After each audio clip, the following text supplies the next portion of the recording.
শহীদ ভগত সিং জন্ম ২৭ ছেপ্টেম্বৰ ১৯০৭ চন মৃত্যু ৩ মাৰ্চ ১৯৩১ শহীদ ভগত সিং ভাৰতৰ স্বাধীনতা আন্দোলনৰ এগৰাকী পুৰোধা ব্যক্তিও বিপ্লৱী আছিল। ভাৰতৰ স্বাধীনতা আন্দোলনৰ এগৰাকী অন্যতম প্ৰভাৱশালী জাতীয়তাবাদী বিপ্লৱী আছিল। মাত্ৰ ২৩ বছৰ বয়সত তেওঁ ভাৰত মাতাৰ স্বাধীনতাৰ বাবে শ্বহীদ হৈছিল। তেওঁৰ কেইটিমান উক্তি আপোনালোকলৈ আগবঢ়ালোঁ।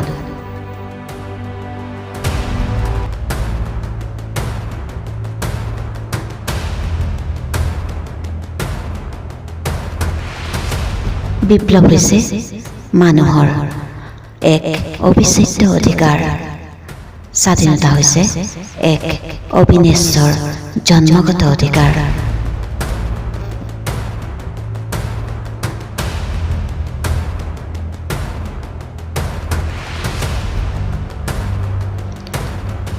শ্ৰমিকসকল হৈছে সমাজৰ প্ৰকৃত স্থিৰতা অৰ্থাৎ পালনকৰ্তা।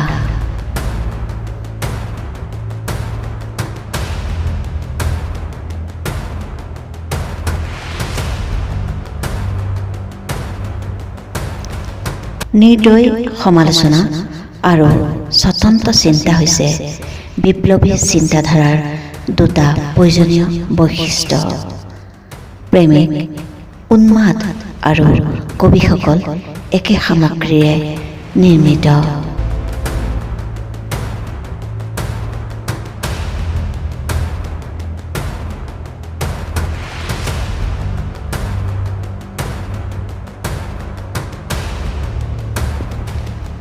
পুৰণি শৃংখলা সদায়ে আৰু সদায়ে সলনি হ'ব লাগে, যাতে এটা ভাল শৃংখলাই পৃথিৱীখন কুলসিত নকৰে।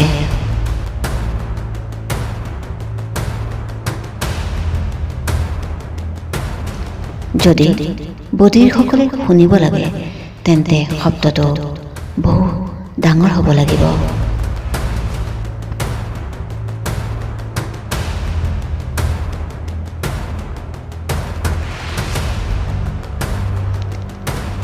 বিশ্ব বিপ্লৱক ইয়াৰ আক্ষৰিক অৰ্থত ব্যাখ্যা কৰা উচিত নহয়। শোষণৰ ওপৰত প্ৰতিষ্ঠিত সংস্থাসমূহৰ কাৰণে ৰক্তদাগযুক্ত আতংকৰ অনুভূতি জাগি উঠে। বিপ্লৱীসকলৰ বাবে এইটো এটা পবিত্ৰ বাক্যাংশ।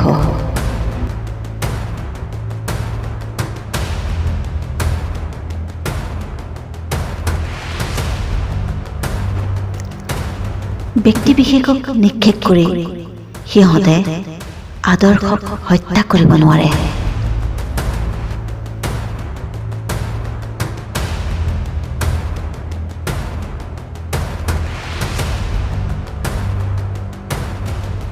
মানুহ বস্তুৰ প্ৰতিষ্ঠিত আদেশত অভ্যস্ত হৈ যায় আৰু পৰিৱৰ্তনৰ ধাৰণাই কঁপি উঠে। এইটো এটা আলস আত্মা, যাক বিপ্লৱী চেতনাৰ দ্বাৰা প্ৰতিস্থাপন কৰা প্ৰয়োজন।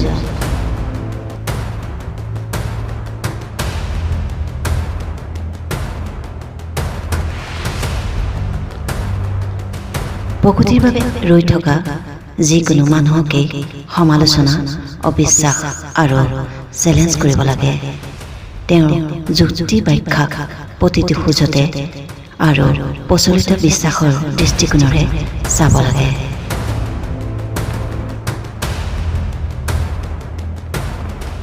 বিপ্লৱৰ তৰোৱালখন আদৰ্শৰ শিলৰ ওপৰত ধাৰ কৰা হয়।